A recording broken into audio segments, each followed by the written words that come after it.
बिस्मिल्लाहिर्रहमानिर्रहीम। अस्सलाम वालेकुम। Welcome to my channel Hasina beauty tips. नाजरीन, मेरे चैनल पर आपको हर तरह की वीडियोस देखने को मिलेगी, like beauty tips, health tips और बहुत सारी वीडियोस शख्सियत के बारे में और फैशन के बारे में। तो नाजरीन, आज जो मैं वीडियो बना रही हूँ फैशन के ऊपर है। ये नाजरीन, आजकल जो नई नई वैरायटी आ रही है बच्चों के सूट में, बड़ों के सूटों में, तो जो अभी आप वीडियो देख रहे हैं ये मैंने 2018 के जो लेटेस्ट फैशन है वो मैंने बनाई है। ये पार्टी वेयर सूट है, आप पार्टी में इसको पहन सकते हैं और अगर आप घर में बनाना चाहते हैं तो आप बासानी घर में भी बना सकते हैं। पार्टी वेयर सूट पर है आप बर्थडे पार्टी और छोटी छोटी जो पार्टियाँ होती हैं उसमें आप पहन सकते हैं।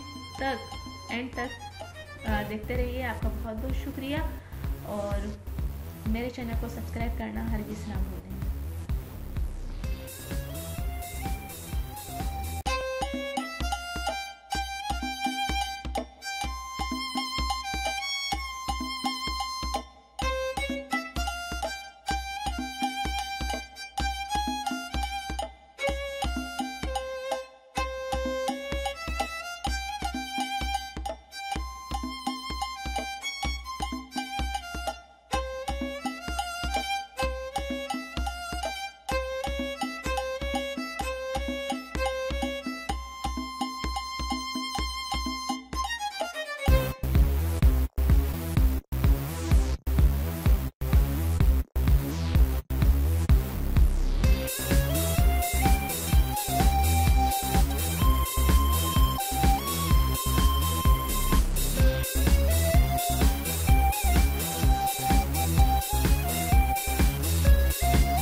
नाजरीन, एंड तक मेरी वीडियो देखने का बहुत बहुत शुक्रिया। Thanks for watching my videos and please subscribe my channel and like and share my videos. Thank you.